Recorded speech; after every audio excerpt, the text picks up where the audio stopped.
Goodbye.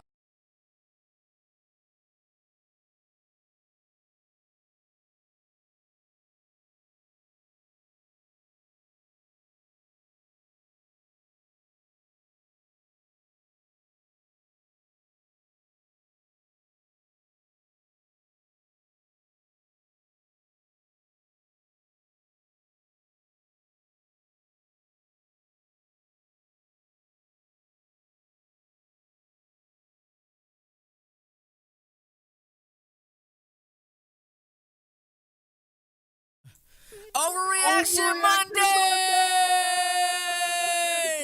Y'all know what time it is. It's your favorite duo, the dynamic duo. I am the governor of college football. Of course, he is the mayor of college football. We got so much to talk about because a lot of people, because we didn't have NFL this week, lost their pot and cotton picking mind. I don't know what's going on. But first, my guy Nino has a public service announcement. And matter of fact, we just gonna skip where we were supposed to be at. Listen, I was in Ann Arbor this weekend. My guy Nino was at the Boston College game this weekend, and he got a public service announcement. Go ahead, Nino. Well, I was in the Heights, and there was rumors and buzz that the student section and people that cover the game are calling for my guy, Coach Hafley's head. Are you kidding me? Yes, I understand. You know, he's getting a good check, and he hasn't got us to 7 wins or more, you know, since he's been there. COVID. 35% of his team was injured last year, including Mahogany. Like, what are you expecting from this guy? Now we're getting a new stop. New guys, a lot of moving parts. Zay's gone, new QB, Phil's off in Pittsburgh back home. Mahogany's back. Lines are looking good. Yeah, they had a rough start. They did catch the L. But his decision to switch out to Castellanos, baby Mike Vick, we all saw the Madden play that he pulled off, 25 yards in the backfield, gave a little juke move, came up field, threw for a first down to Bond. Like, come on, man. They got some swag. They had to find an identity. They got that. They went to OT, and he gave him a chance to win. So, yeah, Hafley made a bold call early, but in the end, they were right there with a chance to win in overtime. So, miss me with all that smoke, bro, because it's still early. They got some dogs, and Hafley's one of them dogs himself, so. Yeah. For the people who are doing that, oh, he needs to get fired, this, that, and the third, and then you are talking about the a fan base. Like, what is wrong with you? Go sit down, go sit in the corner, and let us talk about this. I don't know what the heck is wrong with people. Next topic. Casuals. That's what it is. I am about to call a spade with this Colorado situation, and I am sick of it. Deion Sanders, when he got drafted, told you exactly what he gonna do. He came with the dripping jerry curl, came with the chains, came with the gold in his mouth. And you're like, who is this guy? This is what, 1989? You're like, who is this guy? Did it. Boom, went to Atlanta, balled out. Boom, went to San Fran. Came back to Atlanta, told you that was the house he built. Got in a fight with Andre Rison. I know Andre Rison is his dog now, but he beat the crap out of Andre Rison in that fight. Dominated, had the pick, hand behind the head. Boom, left them. Won a Super Bowl with the Niners. Boom, won a Super Bowl with the Cowboys. Later on, he was a little washed with the Redskins, but the craziest thing, he left, came back with the Ravens, and had a couple of interceptions late in his 30s.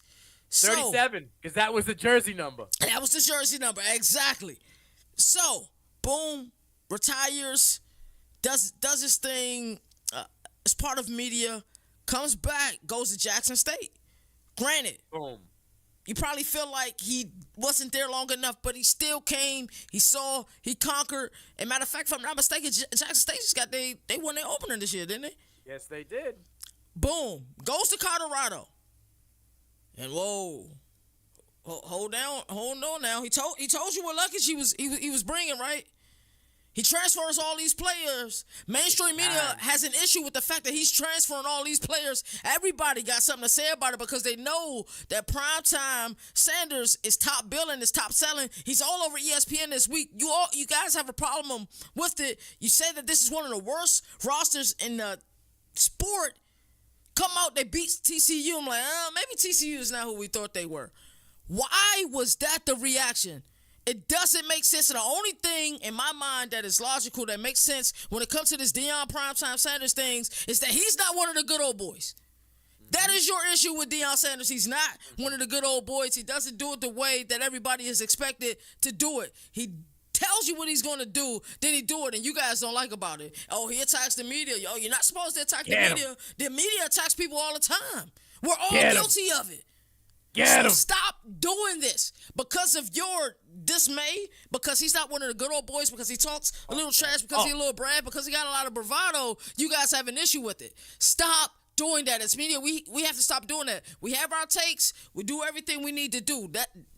Hey, this is the business that we're in. We're in the take business. We're in the shock jock business. I understand that. But just outright wishing bad luck, praying on somebody's downfall, that is weak. That is a loser's mentality. And I'm so glad that Colorado was able to get that win this week. My apologies, Nino. Oh, I am so glad you got that off your chest. Oh, I had to, bro. Walk that walk, because that's what Deion does. Regardless of skin color, like he said in his press conference, they hate to see a black man talking. They hate to see someone that's younger than this geriatric generation that runs college football, that's out there, that comes out there with a swagger and a demeanor, and then tells you, regardless of skin color or ethnicity, what they're going to do, and then does it. They don't like that stuff. Oh, no. They didn't like Nicky Saban when he came out and was talking his talk, right? Right. Now he's the godfather, because what happens? Numbers don't lie, right? W's and championships don't lie. Deion came out, and for me, bro, he said what he was going to do. He said that he was going to come out there and put up points. He's going to have a high-flying offense. Nobody believed him. He did that, okay? He said he's going to come out there with his kid and let his kid run wild. Nobody believed him. He did that. He said he had some of the best freshmen in this class. Nobody believed it. He did that. Everything he said, he's done. From Jackson State to now. Everything he's put out on the plate, he's done. He don't lie. He's going to put it on the table, whether you like him or not. And that's why media. What does he owe the media? In all reality, what the hell does he owe the media? They made a big deal out of him saying that Florida State is in his alma mater. And where did he graduate from? You cannot make this stuff up, man. It may not be what they want to hear, right? It may not be what the masses want to hear. He didn't graduate from Florida State. He graduated from HBCU school. He did. So, yeah, his alma mater on paper, but what everybody else would say, is from an HBC school. It is. Pick rocks. He's not lying. He's not saying, no, Florida State wasn't my school. He's just saying that's not his alma mater because he didn't graduate from Florida State. Florida State got him to the NFL. Facts. His talent got him to the NFL. For sure. Facts.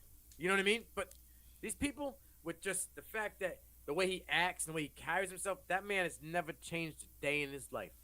He's as real as it gets. He is. What you see is what you get. It's doing it on 7 toes or 8 toes out there with crooked fingers. He don't care, right? He don't matter. For him, it's all about them young men on the field. Like, Travis Hunter's not blood, but he treats that boy like it's blood. You know what I'm saying? Like, and everybody in that room knows that he's like a father figure to them. They may have their own fathers at home, but they know if they need someone and they can't make that, they need advice, they need someone, you know what I mean? They can go to Deion. He's going to be up front. He's going to look out for the best in them. But enough of all that. Yeah. We just had to get some stuff off our chest. I shout out to everybody in the chat right now. This is Overreaction Mondays. My favorite show right now. I'm not going to lie. I love it. I'm looking forward to these Mondays. And then we give you a couple of Saturday and Sunday live episodes as well. Shout out to everybody in Building Moon. Yes, what you saw was the ending of the Prime Talk. You also missed Nino go crazy with the BC Talk. Let's actually get into some of the stats of this game. Colorado defeated TCU in a thrilling barn burner, 45-42 in Fort Worth, Texas. Shador Sanders, 38 of 47. He put on a clinic. 510 yards with 4 touchdowns and 0 interceptions. Wide receiver cornerback, and I mean wide receiver cornerback, Travis Hunter sent the artist formerly known as Twitter into a frenzy. Nino, what are your overall impressions? For me, yeah, we're going to talk about Travis Hunter. And I'm not going to do saying it's a disservice because we had a discussion. I watched a little bit of the game. I had a lot of things going on. Obviously, I was at BC. Right, so I for sure. Catch it all. Right. So some of the plays I saw were kind of like shorter passes. So I went and looked at his A-dot was around 10. The kid was just balling. All right, it was no Duncan Dinks that kept him, his stat sheet floating. The kid did his thing. And I'm not gonna do him a disservice by not talking about him enough. But I got some other things I want to talk about. Travis Hunter's one of them. The other one is the discipline. Yes. I was impressed by the discipline on it. All the kids on that team, mostly the O-line and D-line, okay? For a team made up of, 70 transfers? Yes. 5 returning people, maybe 3 returning starters. I don't even know if there's any returning starters on that team. They had 7 total penalties. 5 on the offensive line, 2 on defense. 7 for a team who just got together, right? They only allowed 3 sacks. Sanders was fairly clean, and they only allowed 12 total pressures. These kids had just got together. They had 3 months to gel. Right, and They're a small team, man. And they're not very deep. Mm-mm. So everybody was out there. So the conditioning, the discipline, playing as one, that right off the rip jumped off the screen to me. And Travis Hunter, and for anybody who doesn't understand what he did, I don't know if you understand football. They all right? don't. He was on the field for 135 snaps. 80 on defense, 65 on offense, right? And he had an 85.1 PFF grade in coverage. In coverage, he was only targeted 9 times. 3 pass breakups and a pick. Should have been 3 pass breakups and 3 picks. It should have been. Yep. But and then what? We wouldn't. They couldn't stop talking. You wouldn't be able to stop talking. You wouldn't. Listen, he had more snaps on the field than Trevor Woods, who was the other starting DB, who played one way. One way. This dude played one way, and he had more snaps defensively than Woods, okay? We had a discussion on the Debbie Dollins. I had him just around the top 10. Our guy Dino had him out. He texted me, and he said, he's top 3 hands down. I got him top 5 DB in the country, all right? I want to see how it goes when we play the Pac-12. Yeah. We all seen Pac-12 win every single game. Receivers in the Pac-12 are going They are bonkers. different. They are different. So Top to I bottom. want to see him covering them big boys. But, man, do not discredit what he did. TCU still got dudes, bro. Mm-hmm. Josh Newton, who had 12 pass breakups and 3 picks last year, is a dog, and he was struggling to cover Travis Hunter, okay? He ultimately lost majority of the battle. And then Joy Hodge, 7 tackles, 4 solo. He was the guy who was giving the most pressure to Sanders. He had a sack and 3 hurries. And they didn't get jarred. They didn't come off their box. They knew what they needed to do. They didn't avert from the plan. They knew their assignment, and they just kept plugging. They kept plugging. They knew it was their time. They were coming. They knew that they were coming, and their time was here because Coach put them in the right position to win. Hey, and one more thing. Although that say Shiloh Sanders was just there for the ride, my man I think was the second leading tackler on the team. I think he had 7 total tackles at the safety position. Sanders can ball. That whole family knows how to play football, so we can get rid of that smoke as well. Great take, and I'm glad you mentioned that. 100%. All right, Nino. So let's let's go ahead and address it because this is what mainstream media does. Did Colorado play great? Did TCU play bad, or was it a little bit of both? I think it was a little bit of both. Okay. I think that look at Chandler Morris played well. Okay, I thought Savion Williams would have played better. He didn't. I think he had 2 catches. But they spread the ball around. But I can't think of his name. Starts with the E right now. The running back. He was off. He went for 100 yards as well. So TCU played well. I think they were kind of stunned by the spread air raid that Colorado was giving them. I don't think they expected that right off rip. And I don't think they expected the discipline. You know what I mean? If you looked early, they were stacking the front box. They were trying to get guys to jump off sides. None of that was happening, right? They were putting linebackers in, dropping them back, rolling linebackers out to the outside edge. Wasn't getting anybody off the game. So, they tried different things. I think they were more shocked at how well-oiled machine the Buffaloes were, to be honest with you, and kind of threw them off their game. And when they were backpedaling, they started to see where the holes in their game were. Combination of both. I think maybe the Buffaloes kind of overperformed a little bit, overachieved a little bit in this game. Maybe not from what they expected, from what people, and I'm not going to say the ones who understood what they had there, expected. I didn't expect them to come out there. I figured they would keep it close. No. I didn't think they were going to put up 40-something points. No, you know what I mean? I didn't expect that. I didn't expect that either. But I didn't even see our Sanders friends, going for 500, our friends out west who I feel like always has a pretty good read on things. I think even they underestimated how good this TCU team was. I'm sorry, how good this Colorado team was. I think Right. the thing that surprised me most about TCU is that Joe Gillespie, who I thought last season always made proper adjustments, and that's why you seen TCU win a lot of close ball games last season. He stayed in man for some reason, and they torched that man defense, and it was just pivotal downs where I felt like he could have gave a man look and then backed out of it at the last minute, because a lot of this stuff, once again, you guys know I'm not taking a shot at Shedeur Sanders. A lot of this stuff, even though he was doing the proper things, he was looking off the safeties, everything he was supposed to do, but a lot of this stuff was just one read. It was just so easy read. Everybody's running drags and slants. Right? Yeah, it's just wide open. So, Colorado Buffs play Nebraska. That's just the old Big 12, Big 8 battle. What are your expectations for that game? And then we'll get into our next topic. I want to see if the Buffaloes are built for smash mouth football. Ooh. Talk that talk, Nino. This is what and I'm not knocking the Buffaloes, okay? Mm-hmm. But Nebraska's known banging in the trenches. A run game, right? Gabe Ervin is a big boy, 220 plus. He's going to be coming like a locomotive.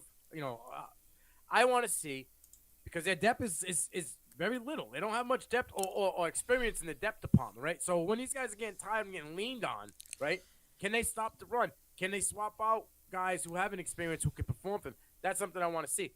I want to see if Sanders can sit in the pocket and take hits. He's going to get hit in this game. Yeah. Nebraska knows what to do defensively, how to adjust. I don't think, like you said, TCU didn't adjust. I think they didn't adjust because I don't think they realized what weaknesses they had. Right.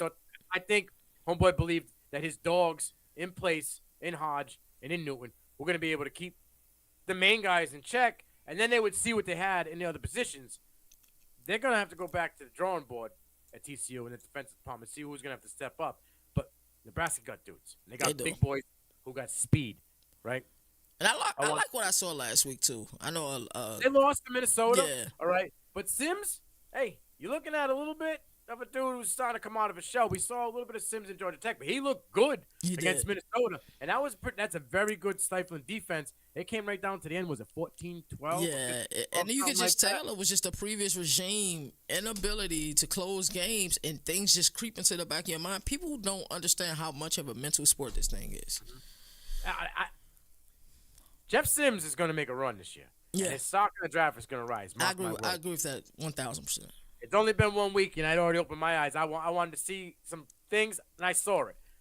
But I want to see how they adjust to a totally different style of ball, right? Yes, they ran the ball at TCU, but they were more of a spread. Not just run it down your throat. They spread them out wide. They're going to do delays and counters. You're going to see an I form. You're going to see, the fullback at Nebraska in there. It's stuff you don't see. They're bringing that fullback back. Yeah, yeah. And they're going too deep fullback. They got them lined up in case anyone goes down. So Nebraska's going to come with that smash mouth football. Can the Buffaloes handle that? It's a good test back-to-back weeks, I'll tell you that. It is, and if they can somehow come out of that thing 2-0 facing two different styles, that should only bode well for them going bowling. My projection is Colorado goes 6-6 or 7-5. I do believe that they will go bowling this year. I think they're good enough for that. Let's move on to this Ohio State game. That had a lot of people talking on the artist formerly known as Twitter, on the X. Ohio State defended Indiana. Nino's ready. 23-3 in the Big Ten showdown, leaving some feeling underwhelmed. Overreaction numero uno for the day. Nino, is Cal McCord still the guy for the Buckeyes? And who's to blame for his performance, if there's anyone to blame for his performance? Come here. Come a little closer. Come here. I'm gonna let you know what's going on. Okay. All right, listen. For those people that are out there calling for Cal McCord to be taken out of the QB1 position, you can go sit in the corner with the Jeff Hafley haters. Okay? Listen. Yes. He only threw for 239 yards, and he threw a pick, no touchdowns, okay? Over 60% completion on 34 dropbacks, okay? 7.2 yards per attempt, not the greatest. He only had 2 big-time throws. But his A-dot was close to the 10, okay? In the play action, it was almost 70%. He was 15 for 17 in throws under 10 yards. That's a good stat, but it ain't good that it was 1 for 3 over 20. Whose fault is the play calling? That's not his fault. He's just there to perform. Yes, he struggled and was rusty early. Marvin Harrison got hurt and came back. Where was Marvin Harrison? Okay, Yeah. why was Julian Fleming and Cade Stover the number 1 and 2 targeted guys in this game? All right. Now the run game looked good, 143 yards on the ground. They averaged 180 last year just from the running backs alone. But is it going to be this style? Is Ryan Day going with this style of play again? Like, are we going to go with running the ball to set up the play action, and we're only going to work the middle of the field under 20 yards or less? Because you got playmakers out there, right? And McCord has a rapport with Harrison. 11 for 12 over the middle of the field, 104 yards, QBR of 102. He played it safe. It was his first game in there. He was like, you know what? This is my job. I don't want to lose it. We saw Devin Brown come in. Do I need to speak on that? No. Okay. All right. Let's just silence that right now. Is he a better athlete? Possibly. Is he a better quarterback right now? No. Okay. I know McCord is QB1 just by what I saw. He was making reads, okay? He was anticipating throws to Stover. Some of the throws to Stover I was impressed by from McCord. He had a couple times down the middle. I was like, okay, over the shoulder, let him down the hash. He looked good, right? They're going to play out of the play action until, I guess, Ryan Day trusts McCord, but he didn't do anything to me to make me not trust him. He didn't do anything to make me say, okay, he's not QB1 for this team. There was a lot of rust on all aspects of the ball outside of the defense, in my eyes. You mentioned defense, and I'm glad you mentioned the defense because last season we seen at times this defense didn't look like a Jim Knowles coach defense. So I don't get sometimes where fan stands for fanatic, and sometimes the fanatic aspect, just like, everybody wants to win the way that Oklahoma won, the way that Oregon looked damn good. Won. Yeah, the way that they won. But, sometimes you got to just take the small victories. This wasn't against FCS West, you know what I'm saying? Like we're playing NCAA 14. This was against a conference opponent, and a lot of these conference teams know you better than any other teams out there. So let me get into this second question I have as it pertains to Ohio State. Nino, what were your thoughts on the running back room performances? We talked about Ohio State running back room a lot this offseason, kind of trying to figure out who's going to be the guy. I was surprised that Dallin Hayden, I don't believe he got a touch. That was interesting because I'm like, he could be starting somewhere. Why is he there? Chip had a good game. But go ahead, give me your running back performances grades. Well, Trey went off. Mm-hmm. Trey, whatever his name was. Yeah, they just call him Chip. Yeah. He went off 8 for 57. Mm-hmm. The fact that Travion Henderson, who had to go 12 attempts for 10 yards less, is a red flag for me. I feel it's the same style of run we saw last year, right? We were waiting for him to pop. And that was our fear. And that's something that you and I both said on OTC. I don't see the pop. I'm not seeing that juice from him. We'd have 7.5, 20, 21. A total. Yeah. Where's that? I don't know. Because I ain't seen that. It looks like Chip's commanding the room there on like playmaking plays in that backfield. Like I said, they averaged 180 yards on the ground from the running back room last year alone. They had 143 on the ground in this game. So I'm not too worried. More so for me, the red flag, the level of worry, I'm going to put it at a 7.5, 8. It's not Travion Henderson. I don't know that he can be a bell cow back. I don't know that he's got that explosiveness back. Oh, I don't know if there's something mentally in his head that he needs to get over. But that's not the same Henderson we saw in 21. No. I would agree with that 100%. So lastly, Nino, Ohio State, they have a matchup with Youngstown State. Last week, I did see, next week, I did see you were talking about Youngstown State on your Twitter. Yeah, man, Nino is everywhere. But after that, they faced the Hilltoppers of Western Kentucky. A lot of people may not know, but we know how potent that offense can be. Nino, is there a reason to be concerned when Ohio State plays Western Kentucky? 2 reasons. Okay. For no. Okay. One of them has nothing to do with Corey's broken ribs. Okay? He's an absolute freak of nature. The kid's playing. Right. All right. I already said he'd be back next week, so I'm not worried about that. But I feel like when we talk, let me get a little closer here because he was listening. I know he's been listening. Mr. Burke, Denzel Burke, I've been calling you out. I didn't even have you in my top 5. All of a sudden, you decided in 2023 you wanted to show up and show out. Cam Caper for Indiana is no chump receiver, okay? This kid can ball. He can play. and he had nothing for Denzel Burke. Kid only had 3 receptions for 35 yards. Not one catch when Burke was on him. Okay? Burke was targeted 5 times for 1 reception, 2 pass breakups. My man looked like the Denzel Burke, 21. So I think he's hearing what we're talking about over here at the CFB Nation. Now, on the other degree of the ball, on defense up front, they got a freak. They had 6 total tackles. Sonny Styles had 1.5 of the 6 total tackles. If you don't know who Sonny Styles is, go to YouTube, go to PFF, go to any college football information site where you can see something. This kid is him, and he ain't getting enough talk about it. James Lazarus, whatever his last name is, I always mess up, Laronitis, is about to let loose the beast that is Sonny Styles. You about to see Sonny Styles go off against Western Kentucky. I wouldn't be surprised if he had somewhere between 7 to 10 tackles, 2 tackles for loss, and a couple sacks. Austin Reed gonna be nervous. He gonna have nightmares about Sonny Styles next week. During my spring game tour intel, when I was just kind of going around listening to various sites, Bucknuts is one of those sites with 24/7 Sports that I kind of go to when I'm looking for Ohio State news, and they said they believe that Denzel Burke was going to have a breakout year. They also, raised concern for the offensive tackles with losing the production that they lost last season to the NFL. Harris ain't there. No. Harris Johnson's gone, and it was evident early on. Yeah, it definitely was, and that's something that people aren't talking about. Of course, they just want to talk about a quarterback controversy. Let's get into this next segment. Nino, Utah and Florida opened up our week 1 with Utah dominating 24-11 without Brant Keithy or Cam Rising.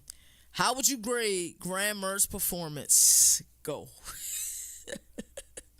You want me to give him a grade, huh? I thought you just want me to break him down. What? No, you know what? Go ahead and break him down. I'll give him a grade at the end of it, all right? Okay. Listen, see, because people just go on ESPN. Oh, Graham Mertz threw for 70%. Oh, 31 for 44 for 333 yards. And that's all they know. They box score watch. Let me go to YouTube. Oh, what were the highlights of Graham Mertz versus Utah? Oh, what? He threw a couple. It wasn't his fault that they lost. It wasn't his fault that they didn't lose. All right. I mean, listen, 51 dropbacks, 31 for 44. Yeah, he was 70% completion. When your ADOT's below 7, if you know anything about college football, check down. Your receivers were doing all the work for you. All right. Mm-hmm. He had one big time throw, and he overthrew Purcell on another one. Down the middle of the field. He hit Percival on the right side. That was his big time throw. That was it. Right? He was sacked 5 times. I said it to you in the green room. MC Hammer. Yeah. He was trying to do the can't touch me, dude. And he had happy feet the whole game from the whistle stop to the whistle blow. Cole Bishop ate that dude up in the second quarter for lunch. And then this was the most disgusting one. He took a sack at the end of the third quarter. He pump faked right off the snap.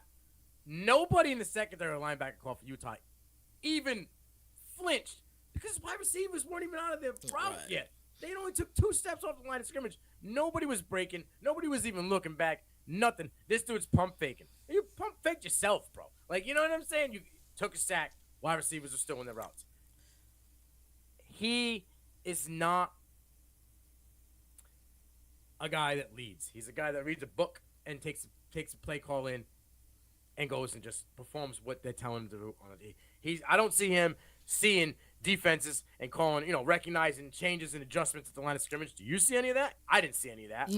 No, not week 1. I don't know if that was the game plan. They knew how raucous the crowd was going to be. A lot of Wildcat type stuff. Two running backs in the back, tight ends in the back. Like, only benefit I saw in that game was the communication between him and Ricky Pearsall. They were constantly talking.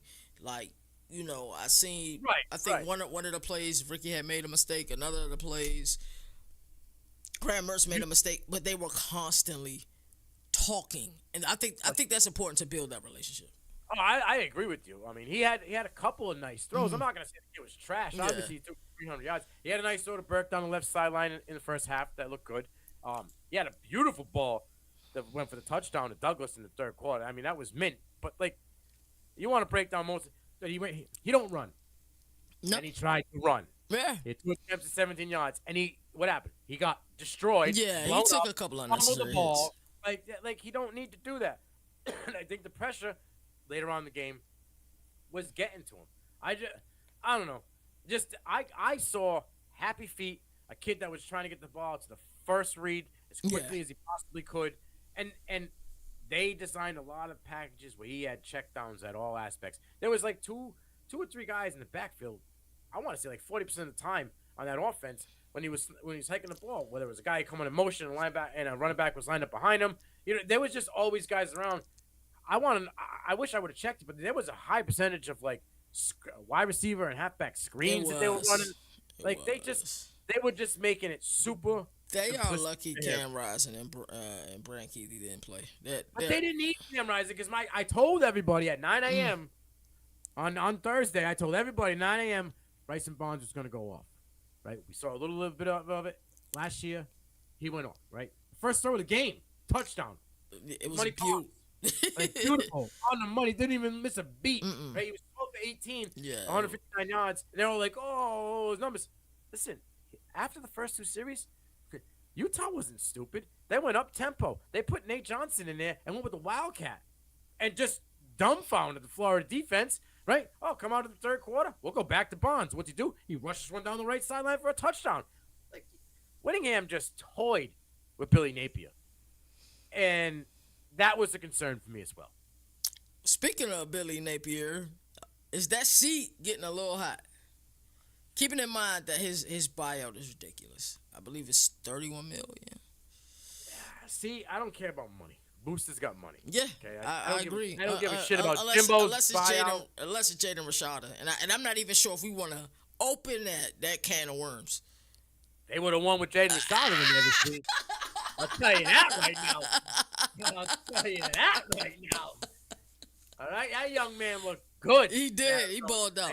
Yeah. But that's neither here nor there. Nah, yeah, they fumbled the bag. Is his seat hot?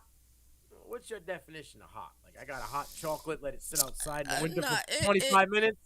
Or we trying to boil lobsters? Not Scott Frost hot, but maybe Scott Satterfield hot before he left. You know, you got to check the doorknob before you go in the room. Yeah. Or you're going to get home alone. Yeah. Yeah, you might get the iron. Okay, I'm with you. Yeah, I think when he closes the door, his hand might be a little warm, and he might be hearing some voices behind him. Because I saw a stat: the last 7 coaches in their first I know what you're talking about. Have a winning percentage of like over 60%. Yeah, he ain't got that. And it still wasn't good enough for the kids. No, and they all got the axe. Yeah. My problem is he came into something that wasn't his. Exactly. That was trash. Okay? And they lost everything that was on that team from the guy previous this year. So, yeah, he's building his team. Graham Mertz wasn't what they expected to have. I don't think they expected Anthony Richardson to go to the NFL draft, to be totally honest with you. A lot of people. A lot of us didn't, yeah. So, I think that was a little monkey wrench in the plan. Not an excuse. If they let Billy Napier do his thing, I don't know if it's going to be this year or next year. I don't know if he can stay afloat from another sub 500 year. If they let Napier do his thing and get his guys there, he can right the ship. But I don't know if he's got another year. If he can't be above 500, I don't know if he's got another year. You don't think the recruiting saved him for another year? I think you're going to see some of these recruits playing. I would say that's the only calling card is how well he's recruited. And then the last question, as it pertains to the Gators, what are your realistic expectations for their matchups versus Tennessee? And then also, you could talk a little bit about Tennessee, because I expected Joe Milton to go out there and ball out versus a Virginia team that, and I don't mean to be disrespectful at all, who I think are going to be historically bad this year. And that's not what happened. You seen them score 49 points, yeah, but that's not what happened. Wait a minute. Did you say Joe Milton didn't live up to your expectations? No, he didn't. Why does that seem like a recurring theme every time he's a starting quarterback? I just can't see. And you were middling, so you were on this one. Maybe I know a little something. I don't know. Maybe I'm not just a dummy, but he had some big throws. And yes, the receiver dropped the ball. Yeah. that kind of hit him almost in like the face a little bit, like where it came down. Like he could have let him a little more. The receiver could have also went up and got the ball. So it's a lot of, it's 70-30 the receiver. But there was a lot of passes early in this first half where I was like, oh, Joe, what's that? There's the, I need to see touch, Joe. We weren't finding any touch. Right? He's like Wild Thing from Major League, man. We just gotta get him some glasses, man. Once he gets the glasses, he gonna be straight. Get the arrow cut in the back, Mohawk. Cut the sleeves off, Joe. Like you come in with like a, hey, listen, they're wearing the black and orange this week, right? You Oof. come in with a black denim jean jacket with the sleeves cut off, with the pointed mohawk and the glasses with the tape in the middle. You might go for Michael Penix. Dig, I'm sorry. Right, does Michael Penix got the prettiest deep ball in college football? He got one of them. Michael Pratt got a pretty deep ball, too. I like that. So, Nino, let's get into your performance of the week. Who's on your list? All right, listen, I got a couple guys. I got 3 QBs, 2 running backs, 2 wide receivers. Now, everybody's going to know that it's, prototypical guys. Caleb, Shador, Pratt. I tried to go a little different. Michael Penix is one of those guys that's on my list.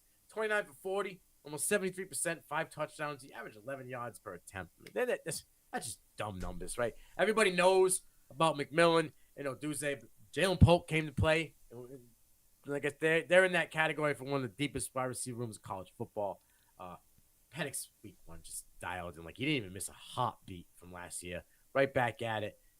I said a long time ago, I am an Oregon fan, a Bo Nix dude. I said it to my guy, Jake Crane. There's a very good chance that Michael Penix could be in your Heisman Trophy running. He could be that dude. And Washington could be in the college football playoff this year. There's a very good chance. Another guy, you don't know who he is because I'm going to be a homer. But this is a Jim Nagy dude, okay? 7th-year player, right down the road from me, URI. Kasim Hill, 24-40 for 408 yards, 4 touchdowns. You said 7th year? 7th year. That's phenomenal. I was expecting another older man to show up and show out, and that would be Frank Harris, but he didn't do it. So I went with a different older man. That would be Kasim Hill, 24-40, 408 yards, 4 TDs. He had a pick, but he also had a rushing touchdown. So give him 5 total touchdowns for the URI Rams. I had to throw him up there as a local guy. You may know this name, but you didn't know this type of performance from this gentleman. He was CFB Nation's QB of the week. That's Emory Jones out of Cincinnati, 19-23. I don't think Emory Jones has been this efficient since his high school days, okay? 345 yards, 5 touchdowns. He had 8 attempts, 26 yards on the ground, and another 2 touchdowns. My man jumped up to 7 week 1. You got to give him credit, man. Emory Jones, hey, he could be something the Bearcats about to unleash for sure. Running backs. I spoke about it on X. Jaden Ott out of California. I don't understand why people aren't talking about him. He had... I agree with you. And this is not the first time you mentioned it. No, I mean, he down the stretch last year. Maybe it's because I'm a sicko when I'm in Debbie leagues and stuff like that. Mm-hmm. But he had like 700-800 yards down the stretch for Cal Golden Bears last year. Right off the rip, 20 attempts, 188 yards, 9.4 yards per attempt, 2 touchdowns, and he had a reception for 13 yards. So this kid's going to keep channeling him out. If you don't know, you're going to know about him soon. This is a Bo Nix type thing for me, this next guy, okay? Went to Texas A&M. Was supposed to be that dude in the backfield. Didn't really do anything. I mean, not many people did anything for Texas A&M out of Evan Stewart last year. But L.J. Johnson transferred to SMU. My man went off 14 attempts, 128 yards, 9.7 yards per carry, a touchdown, and he had a longer 67 where it was right off the rip in the first quarter. He went up the gut, blasted the hole, cut it out the outside, and he was just chugging. So I think change of scenery, a new system designed to kind of highlight what Johnson can do.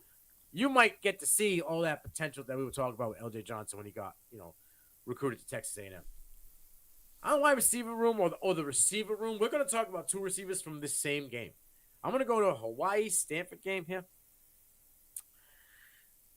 Hopefully, Ashlock, fresh off a 100-something yard game, week 0 for Hawaii, okay?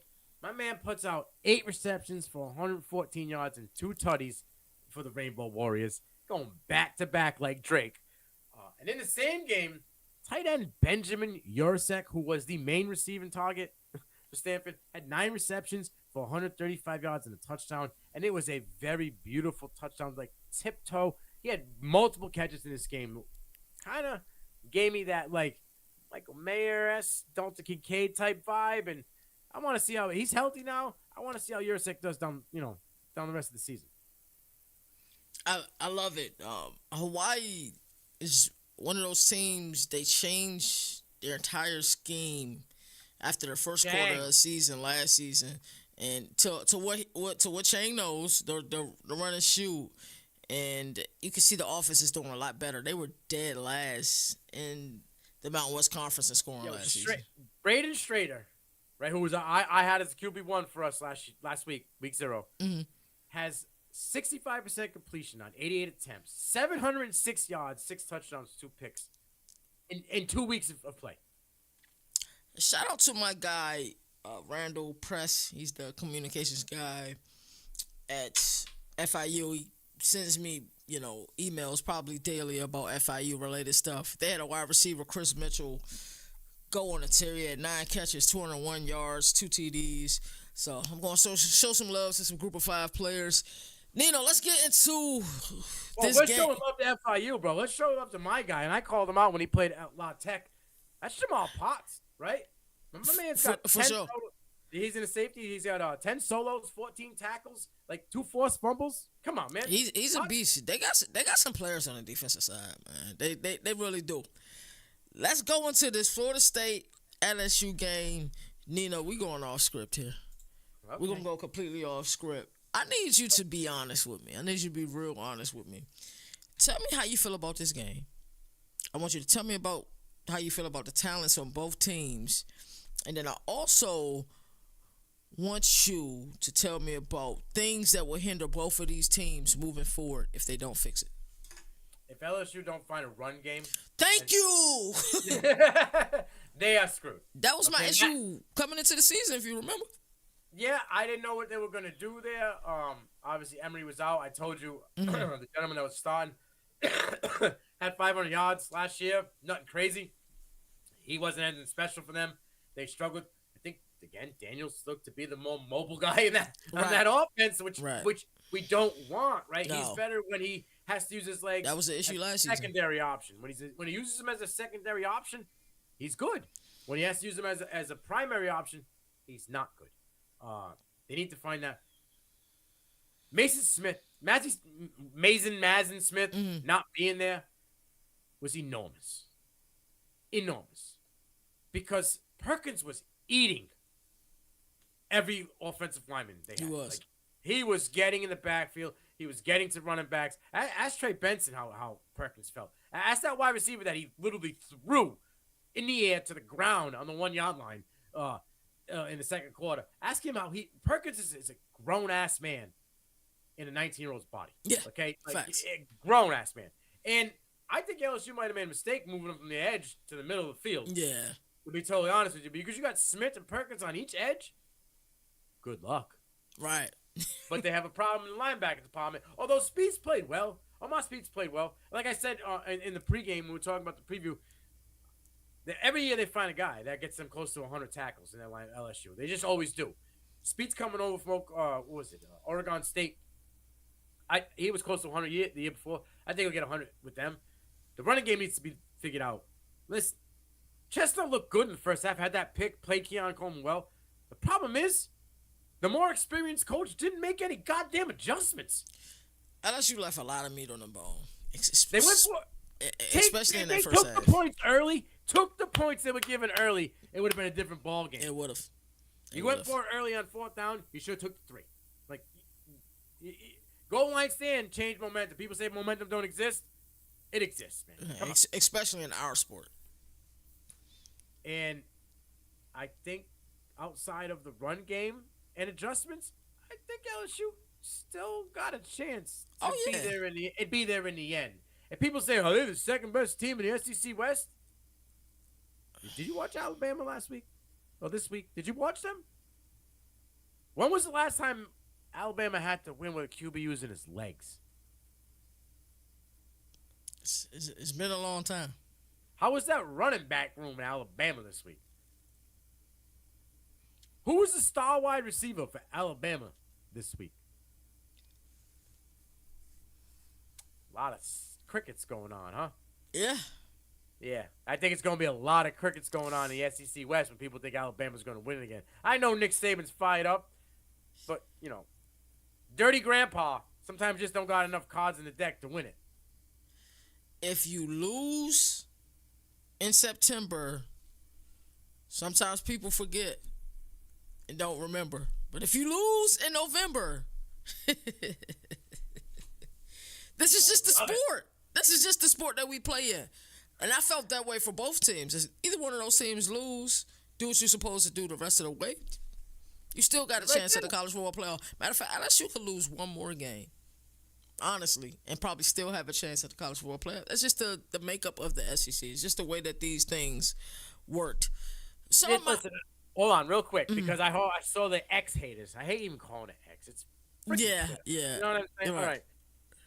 I saw haters out there saying, was LSU an overranked SEC team? Were they only 6 because they wanted to give the SEC love? Wow. Did you see the grown-ass men on that Florida State line?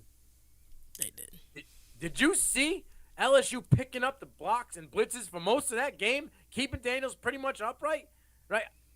Daniels didn't do no, I'm going to try to hop over the line like Jordan Travis did and get pile drives into the ground, right? There was none of that. Yeah, Jared Verse 8, okay? And the gentleman was rubbing his belly like he was at the buffet. He had a good day, too. But those guys, for the most part, kept Daniels in a pretty decent pocket. They got a lot of guys that are going to be a day 1, day 2 pick on the Florida State defense. That O-line, I think, hung in there pretty well for what they had. And nobody outside of Malik Neighbors, who I think ran a couple of shitty-ass routes. Yeah, he did. He looked like he was rusty. And Mason Taylor, who I thought was the key and a shining star. Jason Taylor's son, the tight end for LSU, we saw in the bowl game come out and get that touchdown against Alabama. I think he progressed. He's going to be a weapon for them going forward, but they need to find another one. Where's Double A? Where was Anderson in this game? He was kind of like, he didn't really do anything. And then Lacey, he had a couple big catches, but he also had a couple big drops. Yeah. So, they need to find consistency. Brian Kelly, I really had more faith in you. I thought you were going to outcoach Mike Norvell with your experience. You've been to these big games before. This was a big, big game. I wasn't expecting Keon Coleman to be crushing rocks. He was out there crushing every DB known. I mean, Deuce Chestnut played well in the first half, had that pick, but then he got dogged the rest of the way, especially on the trifecta. There was nothing you were going to do. Keon Coleman pretty much, I made a shot, I put it on my YouTube. It was the coming out party, even after this guy almost had 800 yards last year. He dogged every DB. Burns, 6'2", dogged him. Chestnut, 6'1", dogged him. He had the Ocho single list. Yeah, he couldn't put a body on him. He man one-on-one 50-50, dogged you. You want to play shifty over the middle? He was the first touchdown. He cut up 3 DBs in the middle of the field for a touchdown untouched. Like, this kid had it all. He jumped in the top 3 wide receivers in the class this year for me. Just the way he played. That was a big ass game. He's going to ball. Big game. It's hard to play the receivers that are like that. They play bully ball. Wilson has to play better. It is what it is. He just he was great for them last year because he was the toy. Right. He was the big guy, 6'7" lurch. From here to the ring. Right. He was that guy, just throw it in the corner or go get it. But other than that, he was Jalen Hylett 2.0 in this game. He was the benefactor of broken plays. Quarterback ran out. Travis had to run out, roll out. Oh, we're going off script. We're going off my route. Oh, I can do this. Boom, boom, boom. I got size and speed. I get out to the side. I'm open. Right. He's not an elite route runner. Keon Coleman beats him in every wide receiver aspect you want. Everyone. So I think this whole Johnny Wilson as a first-round draft pick, I think we can put that shit to bed.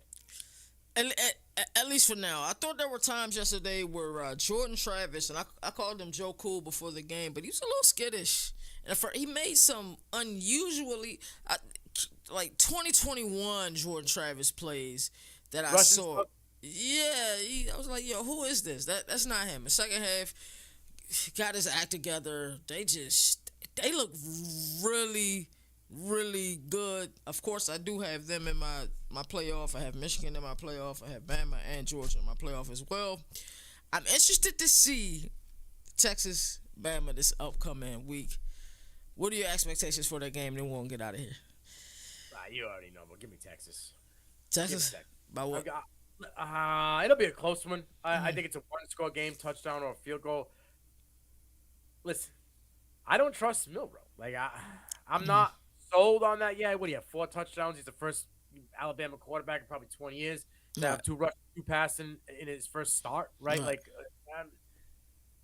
I don't know. There was just nothing past the eye test to me with the Alabama game. Okay, and I think Texas has so many weapons, and you've seen Ewers kind of utilize it. Like he hit like 7 or 8 different receivers. He got hit a little bit though. But what I saw with him getting hit to what I saw last year with him getting hit, there was more of like growth. Like he was able to shake off the hits, get up in there. I would agree with that. But it's just not something you expect, versus Rice. Not saying that Rice is a bad team, but no, Rice isn't a bad team, but they got a decent offense, right? They got Daniels. Daniels at QB, yeah. Luke McCaffrey on the outside, Christian McCaffrey's brother, right? He's a dude. He can play. He is the chance he plays on Sundays. I'm not really familiar with their defensive guys, but I think Texas has an overall. Most of the time, for many years, we've been saying Alabama would have a more talented lineup. No. Texas got a especially at skill positions. Texas should win this game. If Baxter's healthy, and he only had limited carries, and he looked good. He did. If he's and what was it, Johnson? He had that touchdown as well. So if he's healthy, they go with a 3-headed run game and spread the field with the playmakers. You could see Cooks in this game, the freshman. Jonte Cooks could have a big game here, eating up in the slot because they're going to spread. They want to spread Alabama's defense as wide as they possibly can because they want to work all aspects of the field. And if they need to do these wide receiver screens and stuff, you spread them. It's even better for them, right? Nino, I'm going the exact opposite. I think Bama's going to win it. I think it's going to be a landslide. I think we're going to see some things in this game. My biggest question with Texas coming into the season, I was like, looking at this paper, if you put their roster with anybody, if you don't call them Texas, call them another team, it's one of the best, well put together rosters in all of college football. What happens when things get bad? We seen last season, things don't go right with Texas. Weird things happen. Have they grown from that, you think, Nino? I think so. They didn't look like. Let's look at this game alone, right? Yeah. You started off kind of rusty. The offense wasn't clicking. It had a couple, I think it was 5 plays now, 6 plays now. But in the end, they put the points on the board. They pulled the win. They did. The second half, they were all clicking. Yeah, I have no issues with what I seen out of Texas last week. I just want to see how they perform with a little bit of adversity. If this team goes into Tuscaloosa and get a win, my tone will completely change about Texas. All right. So what was it about the Rice game that didn't sit well with you? The score? No. It wasn't the score. It was the amount of pressure that they were able to get on Ewers. So can we talk about the pressure that Tennessee Martin got on Beck in Georgia? And they're number 1. Yeah. Because in the first quarter, Tennessee Martin was putting pressure. They damn near picked him off in the end zone. Yeah.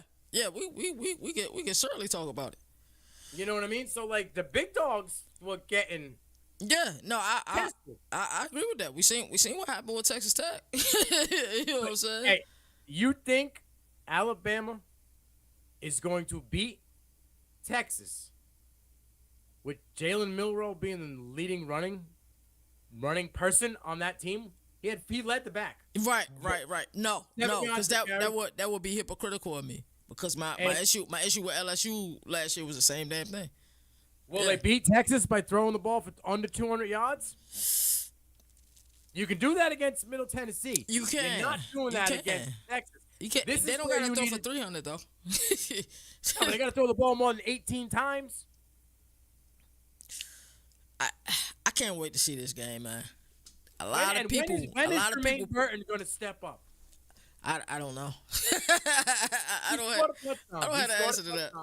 But Isaiah Bond, not James Bond, Isaiah Bond, he outperformed them, right? 5 for 76. He had a touchdown as well. But they just I'm just looking. Yeah, I mean, we know what that game was. That game was just dressing. That's all it was. It was salad dressing.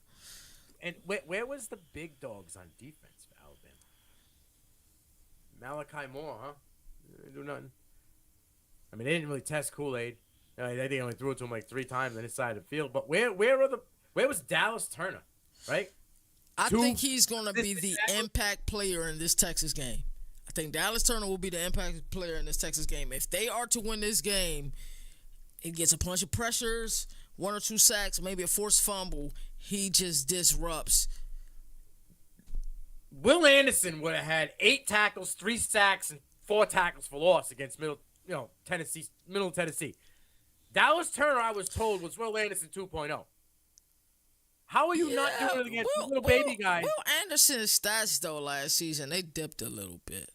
Well, Will Anderson took a nap and knew he was the best player. He knew he was going top 5 in the draft. He can afford that. But they just gave Dallas Turner the keys to the Lamborghini, bro. They did. And he gonna have to show up next week. He has to. You didn't show up against a layup. Is my thing. Like this was a red. These were some styles make fights, and exactly just like Texas offensive line struggled with Rice last week. Okay, and I'll give you that. Yeah. But in the end, they wrote. And they did, and both teams did what they supposed to do. This will be an interesting one, and one of us will have bragging rights coming into next week's episode. This is Overreaction Monday. We will see you next Monday. Peace.